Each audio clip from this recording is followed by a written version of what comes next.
लेख के माध्यम से हो या चित्र के माध्यम से सरल तरीके से प्रदर्शित किया जाता है, जिसको लोग देखकर सरल शब्दों में समझ सकें। इसी क्रम पर आज भी हम संविधान मेला के प्रवेश में हैं और जो पहला हमारा टैक्सी जो होता है वह संविधान की जो प्रस्तावना है, यहाँ से हम प्रारंभ करते हैं। संविधान की प्रस्तावना की बात जैसा आप देख पा रहे हैं कि हम भारत के लोग से स्टार्ट होता है। हम भारत के लोग से स्टार्ट होता है, इसका मतलब यह है कि हम भारत के लोगों ने ही इस संविधान को अंतिम अंगीकृत, अधिनियमित और आत्मार्पित किया है। मतलब कि इस संविधान के सृजन का स्रोत भी हम भारत के लोग हैं। इस संविधान को आत्मार्पित या समर्पित करने वाले भी हम भारत के लोग हैं और इस संविधान का अंतिम जो शक्ति है वह हम भारत के लोगों में ही केंद्रित है। हम भारत के लोग ही इस संविधान को अपनी समस्त शक्तियों से बलवंत करते हैं और इसके पालन के लिए भी हम ही लोग इसके लिए बाध्य होते हैं। इस तरह से यह उद्देशिका है। उद्देशिका किसी भी विषय वस्तु को दर्शाता है और वह उसके डेस्टिनेशन को बताता है, उसके उद्देश्य, उसके लक्ष्य को बताता है। इसका जो लक्ष्य है वह न्याय, स्वतंत्रता और समता और राष्ट्र की एकता और अखंडता को सुनिश्चित करने वाली बंधुता बढ़ाने का इसमें लक्ष्य बताया गया है, जिसको कि भारत के संविधान के विभिन्न अनुच्छेदों में हम बारी बारी से देखते और जानते हैं। अगले हम देखें तो जो संविधान है वह संविधान क्या है। थोड़ा कम से नहीं बोल पाया, चलिए ठीक है, इसको हम आगे जाने कि संविधान, भारत के संविधान के संबंध में कुछ अच्छी बातें आप यदि संग्रह करना चाहें तो आप किन किन बातों को संग्रह करना चाहेंगे। कुछ बातों को यहाँ पर बताया गया कि संविधान क्या है। तो संविधान अच्छाई और सच्चाई का संग्रह है, यह लोक कल्याणकारी है। संविधान तमाम अधिकारों का मूल स्रोत है, महापुरुषों द्वारा जनहित में चलाए गए आंदोलनों का, संघर्ष का यह दर्शन है, यह सर्वोच्च नियमावली है, समस्याओं का एकमुश्त समाधान है। इस तरह से हम इसमें देखें तो इसे 11 पॉइंट में इसमें दिखाया गया है और अंततः भारत का संविधान विश्व का श्रेष्ठ संविधान है। श्रेष्ठ संविधान कहने का तात्पर्य कि इसमें निहित जितने भी नियम हैं, जितने भी कायदे हैं, जितने भी इसमें दिए गए समस्या के समाधान हैं वह विश्व में सर्वश्रेष्ठ तरीके से बताया गया है। इसे हम नहीं बल्कि विश्व के समस्त जनप्रतिनिधियों ने और जितने भी राष्ट्राध्यक्ष हुए उन सब लोगों ने इसकी स्वीकृति प्रदान की है। आगे हम देखते हैं कि इस संविधान को चर्चा का विषय बनाने के लिए, जनता के बीच में इसको लागू करने के लिए, जनता को इसके लिए पालन करने के लिए क्या आवश्यक है। तो उसके लिए आवश्यक है कि संविधान का प्रचार बड़ी तेजी से होना चाहिए। देश की जनता को संविधान की जानकारी होनी चाहिए। तो संविधान की जानकारी बताने के लिए अब तक क्या प्रयास किए गए हैं, जो भी प्रयास किए गए हों, जिसको भी आप जानते हो, लेकिन हमने सरकार से जो मांग किया है, भारतीय संविधान प्रचारणी सभा ने जो सरकार से मांग की है वो ये कि देश में शीघ्र ही एक संविधान चैनल चलाया जाए जिसमें कि 24 आवर्स 24 घंटे संविधान की विस्तृत जानकारी उसमें बताया जाए, नाटक के माध्यम से, गीत के माध्यम से, कविता के माध्यम से, ड्रामा के माध्यम से, न्यूज के माध्यम से और अनेक प्रकार की उसमें क्रियाकलाप के माध्यम से संविधान की ही चर्चा किया जाए। संविधान पर फिल्म निर्माण कराया जाए, जिसको कि संविधान जो उद्देशिका से लेकर के 1 से 395 अनुच्छेद तक है, सारे अनुच्छेदों का उसमें पाठ करके मूल उद्देश्यों का या नागरिक के कर्तव्यों का, ऐसे अलग अलग भागों का विषय निर्धारित करके फिल्म बनाया जाए और उसे बड़े पर्दे पर भी दिखाया जाए ताकि जनता संविधान की बातों को समझ सके। संविधान को कक्षा 8वीं से लेकर ऊपर के कक्षों तक अनिवार्य विषय के रूप में पाठ्यक्रम में शामिल किया जाए। राष्ट्रीय पर्व के अवसर पर जिला मुख्यालयों में बड़े बड़े कार्यक्रम आयोजित किए जाए जिसमें संविधान पर व्याख्यान हो और देश के प्रत्येक परिवार को संविधान की अद्यतन प्रति उपलब्ध कराई जाए। ये हमारी मांग है ताकि देश की जनता को संविधान की जानकारी हो सके और देश की जनता संविधान की पालन करने के लिए अपने आप को सक्षम समझ सके।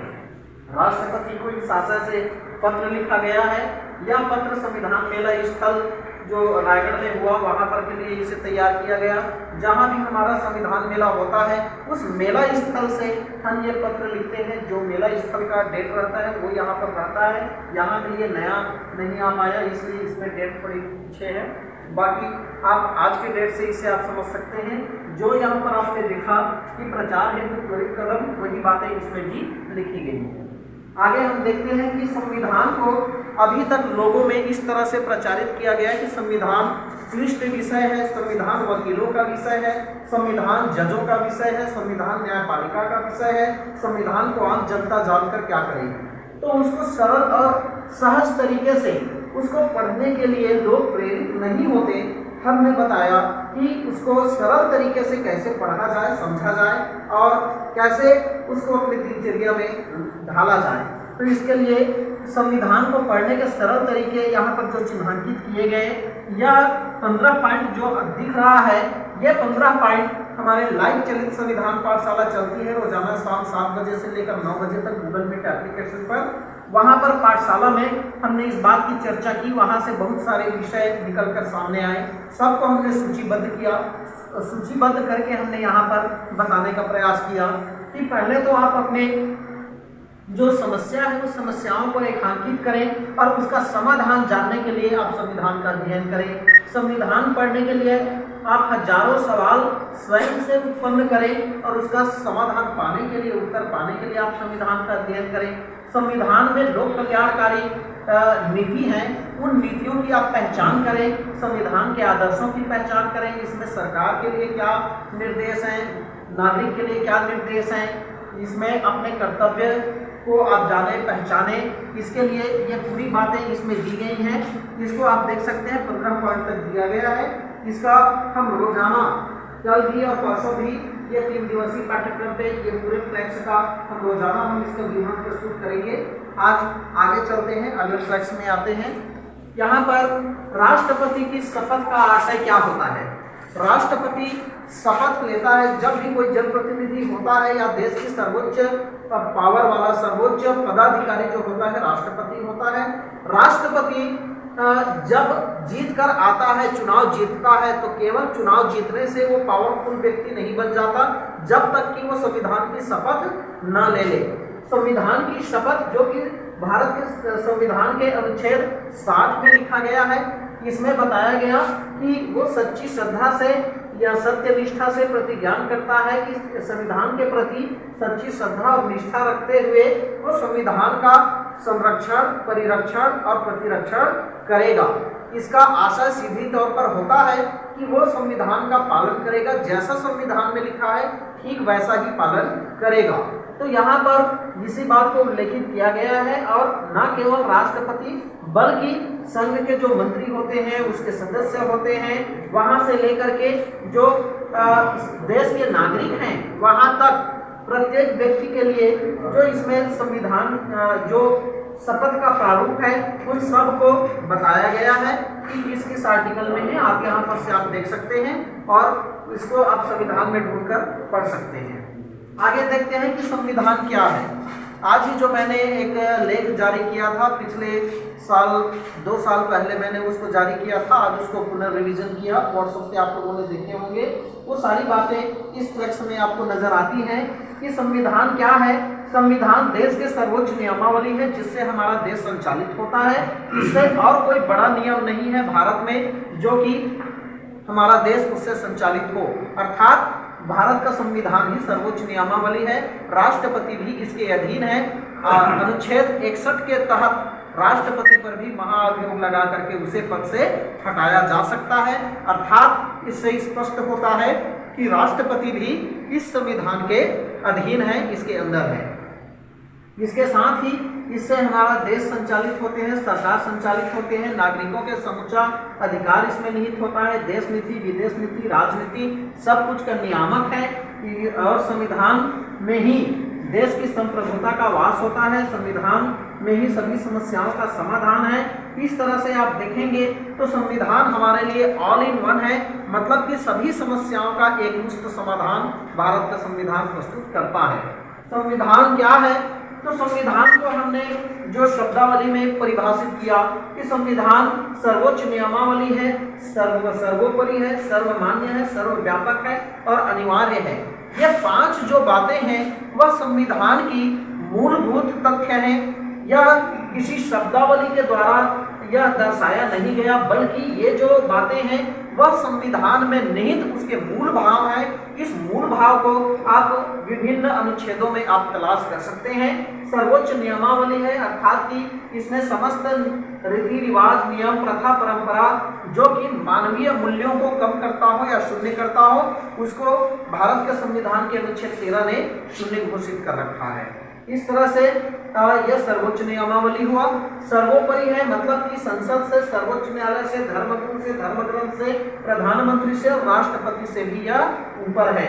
सर्वमान्य है, 26 नवंबर 1949 को, अभी हमने प्रस्तावना को पढ़ा, 26 नवंबर 1949 को हमने अंगीकृत, अधिनियमित और स्वार्पित किया, आत्मार्पित किया है।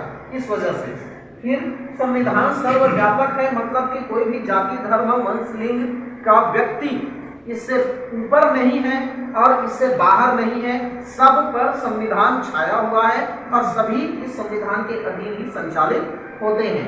इसके अलावा संविधान एक अनिवार्य विधान है। संविधान पालन करने की शपथ सभी शासकीय सेवक और जनप्रतिनिधि सब लेते हैं और आम नागरिक भी संविधान के अनुच्छेद 51 का के प्रथम आर्टिकल के द्वारा इसके पालन करने के लिए बाध्य है। इसी प्रकार हम देखें कि समस्या, जब आप देखेंगे कि समाज में क्या क्या समस्याएं हैं, तो उन समस्याओं का समाधान, आपको जो जो समस्याएं पता है आप उसका समस्याएं गिना सकते हैं, संविधान के अनुच्छेदों में उसका समाधान मिलेगा। आमतौर पर जब हम जनता के बीच में जाते हैं, पूछते हैं कि आपकी क्या समस्या है, तो सबसे बड़ी समस्या बताते हैं कि गरीबी है। तो गरीबी का समाधान करने के लिए संविधान के अनुच्छेद 39 का पे लिखा हुआ है और अशिक्षा का समाधान जो है अनुच्छेद 21 का पे है। आप देख सकते हैं संविधान पढ़ करके। हम 3 दिन के इस कार्यक्रम पे इन सब आर्टिकल्स को और विस्तार से पढ़ेंगे, जानेंगे, इसके बारे में व्याख्या भी करेंगे मंच से और आप सब लोग मिलकर। संविधान में देखेंगे कि जातिवाद भी एक बड़ी समस्या के रूप में हमारे नागरिकों को नजर आती है। समाज में ये व्यवस्था बहुत फैली हुई है, उसका भी समाधान अनुच्छेद 15 और 17 के द्वारा किया गया। ऐसे ही आप जितनी भी समस्याएं, आप बड़ी बड़ी समस्याएं जो कि सामाजिक रूप से सामान्य दृष्टि से नजर आता है, उन सारी समस्याओं का समाधान आर्टिकल के साथ यहाँ समाधान के रूप में बताया गया है। आप इसको देख सकते हैं और इन आर्टिकल्स को आप पलट कर देखें, इसमें आपको समाधान निश्चित रूप से मिलेगा।